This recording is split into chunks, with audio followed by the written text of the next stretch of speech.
नमस्कार, स्वागत है आपका न्यूज 69 में। मैं हूं आपके साथ अंकिता और बढ़ते हैं इस वक्त की बड़ी खबर की ओर। मोदी जी 2047 की सोच रहे हैं। मोदी जी की गारंटी पूरी होने की गारंटी है। शिवराज सिंह चौहान। कांग्रेस डूबता जहाज, न दिशा है न दृष्टि है। सेनापति दिग्भ्रमित है, सैनिक गायब है। सेनापति सेना छोड़ रहे हैं। अब की बार 400 पार जनता की उद्घोषणा है। धारा 370 समाप्त करके जो काम बीजेपी ने किया है, अकेले 370 भाजपा जीतेगी। एनडीए 400 पार जाएगा। राहुल गांधी ऐसे कप्तान हैं, उन्हें पता ही नहीं कब क्या करना चाहिए। जब चुनाव की तैयारी करनी है तो वो यात्रा करते, चुनाव हार जाएंगे तो ईवीएम चिल्लाएंगे। कांग्रेस के बड़े नेता पार्टी छोड़ रहे हैं। सोनिया गांधी के चुनाव लड़ने से इनकार कर दिया। राज्यसभा से बैकडोर एंट्री की है। पूर्व मुख्यमंत्री शिवराज सिंह चौहान ने कहा कि कांग्रेस के कई नेता पार्टी छोड़ चुके हैं। कांग्रेस को कई सीटों पर प्रत्याशी नहीं मिल रहे। कई नेता पूर्व मुख्यमंत्री कांग्रेस पार्टी छोड़ चुके हैं। 2013 के बाद कांग्रेस लोकसभा समेत कई राज्यों के लोकसभा चुनाव हारे। यह तय है कि ऐतिहासिक बहुमत से भाजपा की सरकार बनेगी। कांग्रेस के बड़े नेताओं के चुनाव लड़ने की चर्चा को लेकर कसा तंज। सब जानते हैं परिणाम क्या होगा, इसलिए बलि का बकरा कौन बने। 19 को भी कांग्रेस को प्रत्याशी मिले ना मिले। न्यूज 69 के लिए भोपाल से आदिल खान की रिपोर्ट।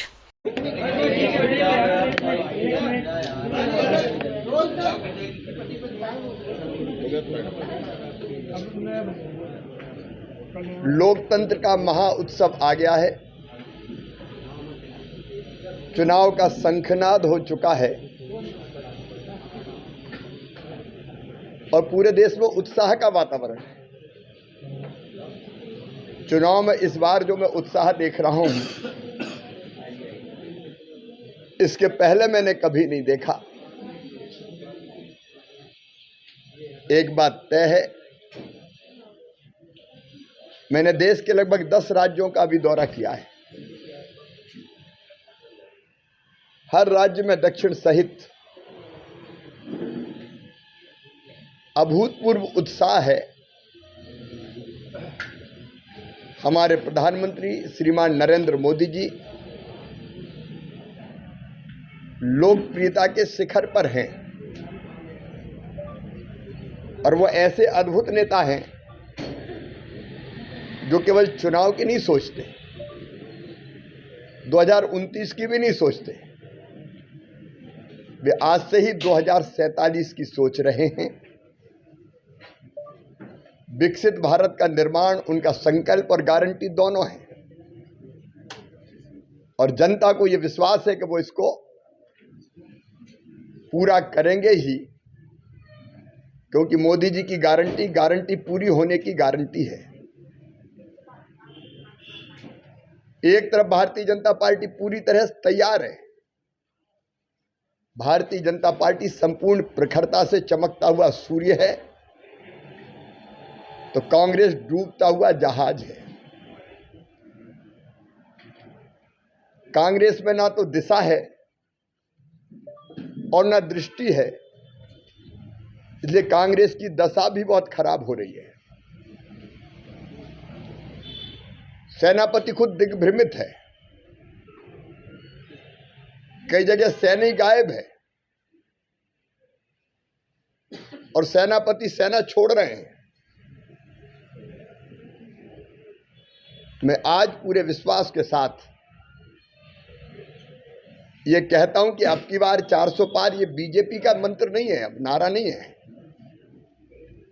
ये जनता की उद्घोषणा है। धारा 370 समाप्त करके जो काम बीजेपी ने किया है, इसलिए 370 सीट अकेली बीजेपी और एनडीए 400 के पार जाएगा। राहुल गांधी जी तो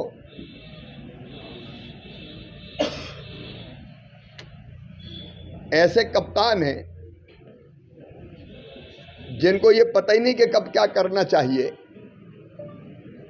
जब उन्हें चुनाव की तैयारी करना चाहिए तो वो यात्रा करते हैं, जब यात्रा करना चाहिए तो विदेश में छुट्टी मनाते हैं और चुनाव में हारने के बाद ईवीएम चिल्लाते हैं। मित्रों,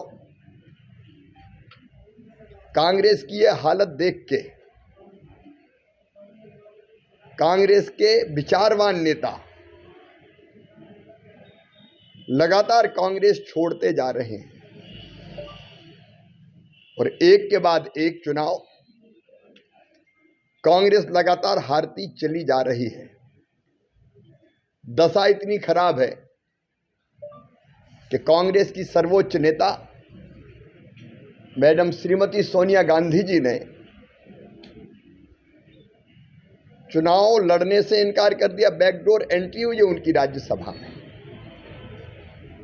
अब जिसके सर्वोच्च नेता का आत्मविश्वास हिल गया हो,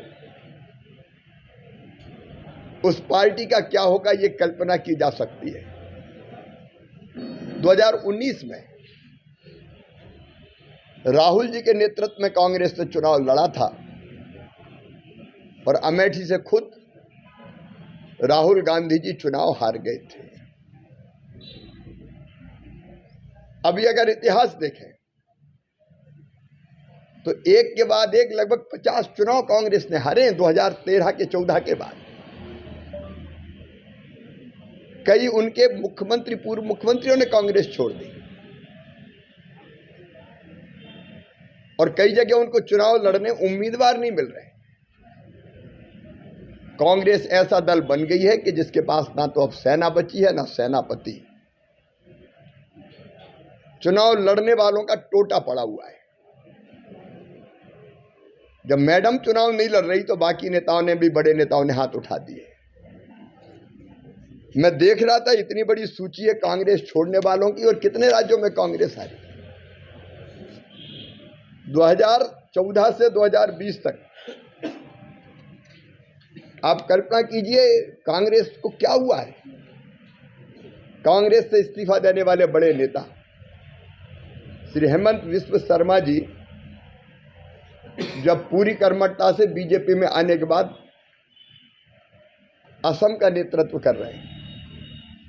चौधरी वीरेंद्र सिंह जी, रंजीत देशमुख जी, जी.के. वासन जी, जयंती नटराजन जी, पेमा खांडू जी, रीता बहुगुणा जोशी जी, एन बीरेन सिंह जी, शंकर सिंह बाघेला, नारायण राणे, टाम बड़क्कन, सिंधिया जी, के.पी. यादव, प्रियंका चतुर्वेदी जी। 21 में ही कितने लोगों ने कांग्रेस छोड़ी। श्री पी.सी. चाको जी, जितिन प्रसाद जी, सुष्मिता देव जी, ललितेश त्रिपाठी जी, लुइजिनो वलेरो जी, पंकज मालिक जी, हरेंद्र मालिक जी, कैप्टन अमरिंदर सिंह जी, रवि नायक जी। और 2022 में इमरान मसूद, अदिति सिंह, सुप्रिया एरॉन, आरपीएन सिंह, अश्विनी कुमार, रिपुन बोरा, हार्दिक पटेल, सुनील जाखड़, कपिल सिब्बल, कुलदीप बिश्नोई, जयवीर शेरगिल,